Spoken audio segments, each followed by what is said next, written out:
안녕하세요. 오늘은 건축 신고에 대해서 알아보도록 하겠습니다. 지난 시간에는 이제 건축 허가에 대해서 알아봤고요. 이번 시간에는 건축 신고에 대해서 알아보는데 정상적인 경우는 허가를 받죠. 그러나 이제 건축 신고 대상에서도 살펴보겠지만 좀 더 경미한 것, 규모가 작은 것들은 신고만으로 건축을 할 수 있도록 그렇게 일종의 행정 편리를 제공하고 있습니다. 자, 그러니까 원래는 허가 대상 건축물이라 하더라도 다음 페이지에 나오는 어느 하나에 해당하는 경우에는 미리, 신고는 미리 하는 거죠. 특별자치시장, 특별자치도지사, 시장, 군수, 구청장에게 신고를 하면 그 건축 허가를 받은 것으로 봐준다. 그런 말입니다. 그래서 이제 그렇게 신고로 대체할 수 있는 건축물이 무엇이 있느냐, 이런 것이 있습니다. 내용이 많죠. 자, 허가 대상 건축물이라 하더라도 신고를 하면 건축 허가를 받은 것으로 보는 건축물은 1번부터 5번까지인데 또 세부 사항도 있어서 내용이 꽤 많습니다. 첫 번째로는 바닥 면적의 합계가 85제곱미터 이내에 증축, 개축,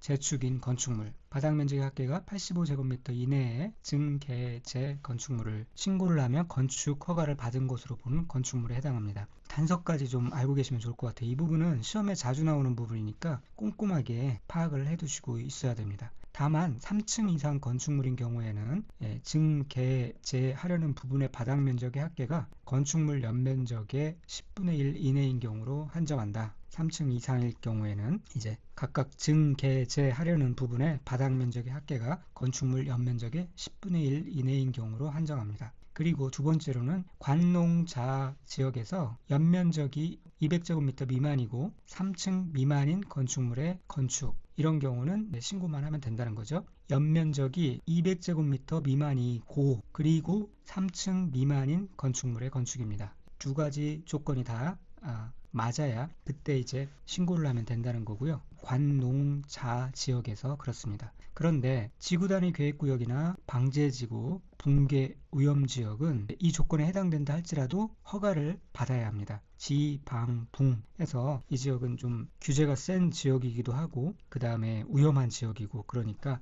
이제 연이 고3미라고 하더라도 허가를 받아야 된다라는 거예요. 그 다음에 연면적 200제곱미터 미만이고 3층 미만인 건축물의 대수선. 자, 연이 고3미가 이제 두 개가 나왔어요. 연이 고3미, 연이 고3미. 그런데 하나는 관농자 지역에서의 건축이고요. 하나는 대수선입니다. 이런 경우 신고를 하면 건축 허가를 받은 것으로 봅니다. 그 다음에 같은 대수선인데 위에와 달리 주요 구조부 해체가 없는 등의 다음에 어느 하나에 해당할 때 또 역시 신고를 하면 됩니다. 자, 여기서도 이제 내기, 보, 틀, 바, 주가 나오죠. 여기 순서 맞추기 위해서 전에 그 대수선에 대해서 개념을 공부할 때 역시 내기, 보틀, 바주 순서대로 했고요. 그 다음에 주요 구조를 외울 때도 내기, 보틀, 바주라고 했죠. 자, 원래 대수선은 129페이지 한번 가볼까요? 129페이지에 대수선의 정의가 나와 있어요. 거기 가서 한번 보고 다시 넘어오도록 하겠습니다. 자, 여기 나와 있죠. 이 대수선은 주요 구조부일 때는 이 증설 해체 혹은 벽면적 30제곱미터 이상 수선 변경, 3개 이상 수선 변경, 그리고 바닥이나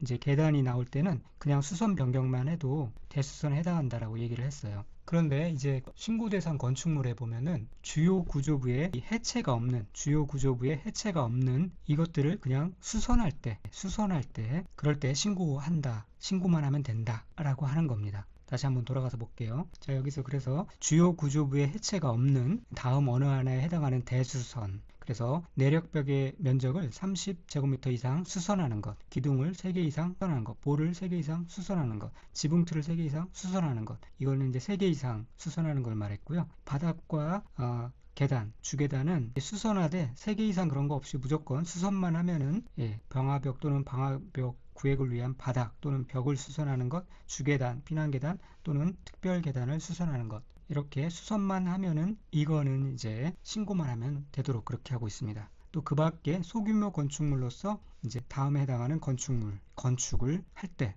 그때에 신고만 하면 되도록 하고 있습니다. 자, 연면적의 합계가 100제곱미터 이하인 건축물의 높이를 3m 이하의 범위에서 증축하는 건축물, 표준 설계도서에 따라 건축하는 건축물로서 그 용도와 규모가 주위 환경이나 미관에 지장이 없다고 인정하여 건축주례로 정하는 건축물, 공업지역, 지구단위 계획구역 및 산업단지에서 건축하는 2층 이하의 건축물로서 연면적 500제곱미터 이하인 공장 농업이나 수산업을 경영하기 위하여 읍면지역에서 건축하는 연면적 200제곱미터 이하인 창고 및 연면적 400제곱미터 이하인 축사, 작물재배사, 종묘배양시설, 화초 및 분재 등의 온실, 이렇게 나옵니다. 이 밑에 부분에는 이제 시험에 나오진 않았지만 언제든지 여기까지 나올 수 있는 부분이니까 같이 잘 암기해 두시면 되겠고요. 여기서 이제 키워드는 연이고산미, 건축인 경우는 연이고산미, 대수선인 경우에도 연이고산미, 그 다음에 주요 구조부의 해체가 없는 대수선, 그 다음에 소규모 건축물로서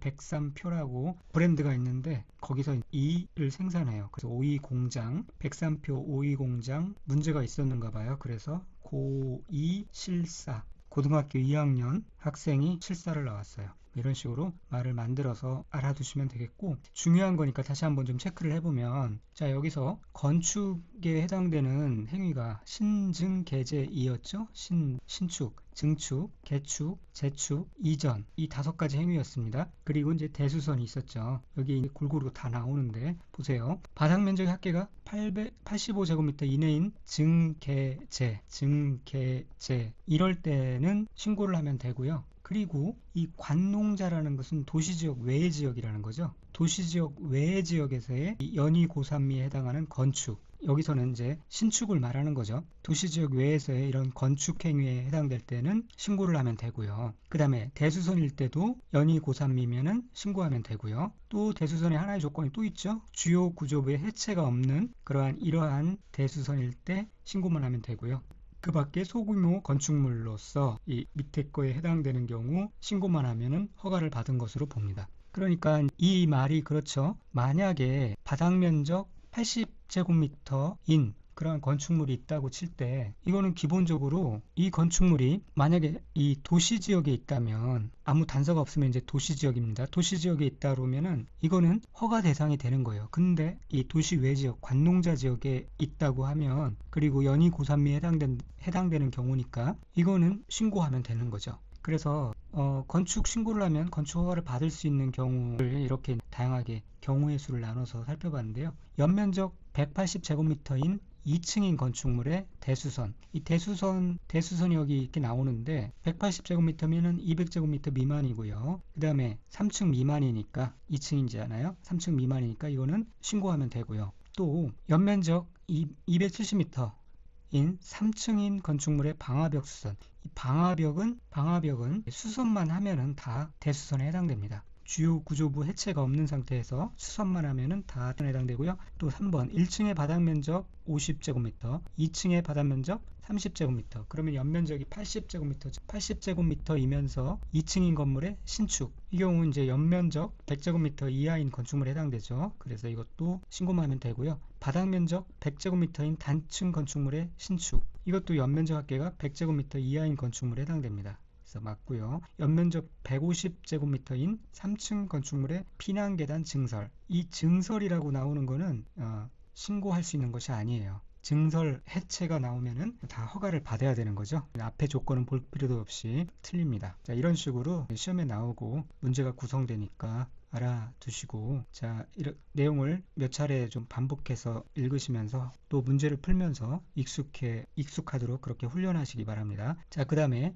이 건축 신고도 신고만 하면은 그냥 끝나는 것이 아니라 실제로 건축을 신고하고 나서 공사에 착수를 해야 돼요. 그런데 건축 신고를 한 자가 그 신고일로부터 1년 이내에 공사에 착수하지 아니하면 그 신고 효력은 없어집니다. 다만 건축주의 요청에 따라 허가권자가 정당한 사유가 있다고 인정하면 1년의 범위에서 착수 기한을 연장할 수 있습니다. 자, 여기서 이제 건축 신고를 한 후에는 1년 이내에 공사를 착수해야 되고요. 건축 허가를 받은 자는 허가 받은 날로부터 2년 이내에, 공장은 3년이고요. 공사에 또 착수해야 돼요. 이게 그렇지 않으면 허가를 취소하여야 합니다. 자, 이게 이제 두 가지가 서로 바꿔내거나 뭐 다양하게 해서 시험에 아주 잘 나오는 부분이에요. 그래서 신고는 1년이고 허가는 2년이다. 그것을 반드시 알아두셔야 되는데, 이렇게 암기해 두시면 어떨까요? 건축한 후에는 선풍기도 방마다 이제 배치를 해야 되잖아요. 그럴 때 신일 선풍기, 신일이란 브랜드가 있어요. 예전에 유명했는데 지금은 어떤지 모르겠네요. 신일 선풍기로 허이 이렇게 해서 신고는 1년, 허가는 2년, 그리고 허가는 공자인 경우는 3년이고요. 그렇게 공사에 실제로 착수하지 않으면 허가를 취소하여야 합니다. 자, 그 다음에 허가 신고한 사항을 변경해야 될 경우도 있잖아요. 즉, 이 건축주가 허가를 받았거나 신고한 사항을 변경하려면 이제 다음 페이지의 어떤 구분에 따라서 허가권자의 허가를 받거나 또는 특별시장, 특별자치도지사, 시장 또는 군수구청장에게 신고해야 합니다. 다만 경미한 사항의 변경은 허가 또는 신고하지 않아도 돼요. 자, 그러면 이렇게 허가를 받거나 신고를 해야 되는 구체적인 내용에 대해서 보면은 바닥 면적의 합계가 85제곱미터를 초과하는 부분에 대한 신축, 증축, 개축에 해당하는 변경인 경우에는 허가를 받고 그 밖의 경우에는 신고를 하면 되고요. 신고 대상 건축물의 경우 변경 후 건축물의 규모가 신고 대상 규모보다 크지 않은 경우 신고하면 됩니다. 또 건축주, 설계자, 공사 시공자 또는 공사 감리자를 변경하는 경우 신고하면 됩니다. 자, 이 건축주나 무슨 뭐 설계자, 공사 시공자 이런 게 변경됐다 그러면 큰 게 변경된 것처럼 느껴져서 이거는 허가를 받아야 될 것처럼 그렇게 생각돼서 신고한다 그러면은 틀린 것으로 답을 고를 수가 있는데요. 이제 건축주 변경된 거 신고하면 된다는 것 알아두시기 바랍니다. 일괄 변경 신고 같은 내용도 있다는 것 한번 읽어보시고 그 다음에 이제 가설 건축물에 대해서 살펴보겠습니다. 가설 건축물은 말 그대로 가짜로 설치한 건축물이에요. 임시로 설치한 건축물이에요. 이 가설 건축물도 기본적으로는 이제 허가 대상입니다. 그래서 도시군 계획 시설 및 도시군 계획 시설 예정지에서 가설 건축물을 건축하려는 자는 특별자치시장, 특별자치도지사 또는 시장, 군수, 구청장의 허가를 받아야 해요. 그리고 이렇게 허가 신청이 들어오면은 위에 자는 그 가설 건축물을 허가해 줘야 됩니다. 그런데 여기서 중요한 거는 허가할 수 없는 가설 건축물이에요. 어떤 가설 건축물을 허가할 수 없느냐, 이제 그게 포인트가 되겠는데요. 개발 행위 허가에 위배되는 경우, 그러니까 당연히 허가할 수 없겠죠. 그러니까 이 말은 역으로 다시 바꾸면 개발 행위 허가에 위배되는 경우가 아니면 해줘야 한다는 얘기고요. 4층 이상인 경우 허가를 할 수가 없어요. 그러니까 3층 이하인 경우는 허가를 해줘야 한다는 얘기고, 또 철근 콘크리트 구조 또는 철근 콘크리트 구조가 이런 구조, 그러니까 이런 튼튼한 구조죠. 이런 구조면은 허가를 할 수가 없어요. 그러니까 철근 콘크리트 또는 철근 콘크리트 구조이면은 허가를 받을 수 없고, 그것이 아니면은 허가를 받을 수 있다라는 얘기예요. 헷갈리지 않게 잘 이해해 두시기 바랍니다. 그리고 존치 기간 3년 이내이면은 허가를 해줘요. 3년 이상이면은 허가를 받을 수 없어요. 다만 도시군 계획 사업이 시행될 때까지 그 기간을 연장할 수 있고요. 가설 건축물인데 뭐 전기, 수도, 가스 등 새로운 간선 공급 시설의 설치가 필요로 한다. 그러면은 허가할 수 없어요. 또 공동주택, 판매시설, 운수시설 등으로서 분양을 목적으로 건축하는 건축물인 경우는 허가할 수 없어요. 그것이 아니면은 허가할 수 있어요. 자, 그렇게 이거는 반드시 이해를 하셔야 됩니다. 가설 건축물은 임시로 건축하는 건축물이다. 그 조건에 부합할 때만 허가를 해준다. 그런 전제하에 이 내용을 이해를 하셔야 됩니다. 그냥 막 외워서는 헷갈리기 딱 좋은 그러한 내용이죠. 또 이제 신고 대상 가설 건축물이 있어요. 그냥 가볍게 신고만 하면은 그 신고한 후에 착공을 할 수 있다라는 거죠. 자, 어떤 것이 이제 신고 후에 착공할 수 있는 가설 건축물이냐? 공사에 필요한 그러한 규모의 공사용 가설 건축물 및 공작물, 전시를 위한 견본주택이나 이와 비슷한 것, 조립식 구조로 된 경비용으로 쓰이는 가설 건축물로서 연면적이 10제곱미터 이하인 것, 컨테이너 또는 이와 비슷한 것으로 된 가설 건축물로서 임시 사무실, 임시 창고, 임시 숙소 등으로 사용되는 것, 옥상에 주거하는 것은 제외하고요. 도시지역 중 주거, 상업, 공업지역에 설치하는 농업, 어업용 비닐하우스로서 연면적이 100제곱미터 이상인 것, 또 야외 흡연실 용도로 쓰는 가설 건축물로서 연면적이 50제곱미터 이하인 것, 이런 거는 이제 신고 후 착공할 수 있는 가설 건축물에 해당됩니다. 근데 여기서 신고 후 착송할 수 있는 가설 건축물로서 보면은 대부분 이하 이렇게 좀 작은 건축물, 어떤 규모 이하의 건축물일 때, 그런 가설 건축물일 때 신고 후 착공할 수 있는데 여기는 이상으로 나와서 이거 오타아닌가 그렇게 생각할 수 있을 것 같아요. 그런데 이 농업, 어업용 비닐하우스 같은 경우는요, 그 자체가 임시적이고 간단한 구조물이죠. 그래서 원래는 그러니까 100제곱미터 이하인 경우에는 이런 농업, 어업용 비닐하우스는 그냥 신고 절차도 필요 없이 구조물로서 어떤 영향이 미미하기 때문에 그냥 설치할 수가 있어요. 그러나 100제곱미터 이상인 경우에는 주변 환경이나 그런 데 영향을 미칠 가능성이 있으므로 신고를 하라, 그런 의미입니다.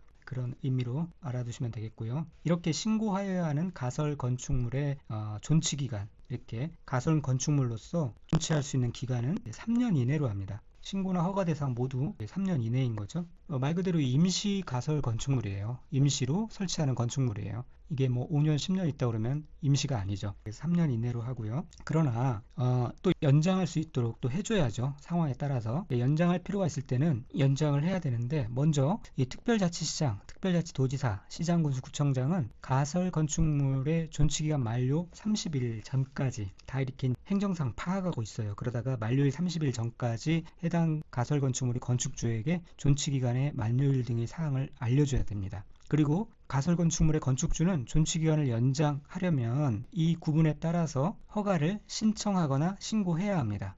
이거는 못하고요. 자, 그런데 허가 대상 가설 건축물인 경우는 기간 만료 14일 전까지 허가 신청을 하고요. 신고 대상인 경우에는 7일 전까지 신고를 해야 합니다. 허가가 좀 더 어려운 절차죠. 그래서 14일인 거고요. 신고는 비교적 간단하므로 7일 전까지 해도 됩니다. 자, 이렇게 한 다음에 건축 허가, 건축 신고 이런 과정을 거친 다음에 이제 실제로 이제 건축물을 건축합니다. 그런데 이제 건축에 있어서는 사실 공인중개사의 시험 범위에 해당되지 않는다고 봐야죠. 건축사들이나 관련 업종에 종사하는 사람들이 이제 여기서부터 복잡해지는 거죠. 그래서 간단하게만 좀 알아보고 넘어가면은, 건축은 아무나 하는 게 아니라 이 허가를 받거나 신고를 해야 하는 건축물 또는 리모델링을 하는 건축물 등은 이 건축사를 통해서 반드시 설계를 하도록 그렇게 하고 있습니다. 그래서 이 건축물의 건축 등을 위한 설계는 건축사가 아니면 할 수 없다. 즉 다시 말하면 건축허가, 건축신고, 리모델링은 건축사의 설계 대상이다 라는 부분은 알고 계셔야 되겠고요.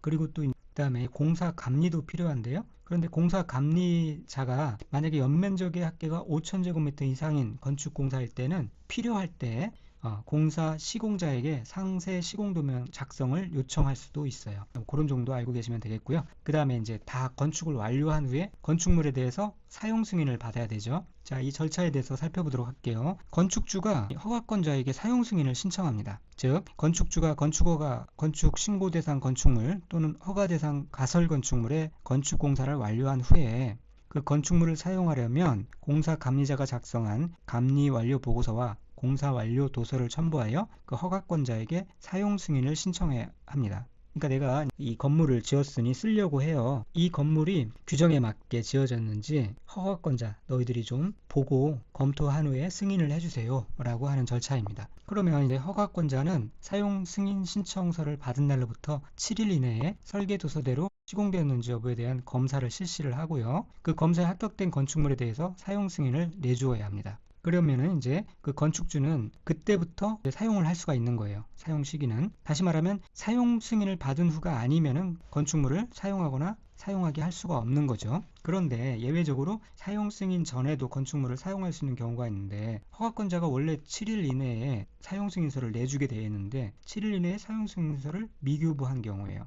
그건 허가권자 잘못이죠. 그래서 그런 경우는 사용 승인서가 나오기 전이지만 건축물을 사용할 수 있다, 그렇게 규정하고 있고요. 또 어떤 경우는 기간을 정해서 임시 사용 승인을 한 경우, 그런 경우 해당 기간에 건축물을 사용할 수 있도록 하고 있습니다. 그리고 이제 건축주가 사용 승인을 받은 경우에는 이 밑에 것들이 다 처리된 것으로 본다. 대기환경보전법에 따른 대기오염물의 배출 시설의 가동 개시 신고, 이런 것들이 다 된 것으로 본다. 그 다음에 임시 사용 승인에 대해서 알아볼 텐데요. 이 기간을 정해서 임시 사용 승인을 하는 경우가 있다고 그랬죠. 임시 사용 승인권자 역시 허가권자가 임시 사용 승인권자인데, 어떤 경우에 임시 사용 승인을 해주냐면은 대표적인 경우가 이런 겁니다. 한겨울에 공사가 끝났는데 사실은 사용 승인을 해주려면은 식수 등 조경에 필요한 그러한 것들까지 다 완료가 되어 있어야 되는데 한겨울에 언 땅을 파서 조경을 할 수도 없잖아요. 그래서 그런 경우는 이제 특수한 사정이기 때문에 내년 4월까지 봄에 심을 수 있으니까요. 4월까지 조경을 완료할 것을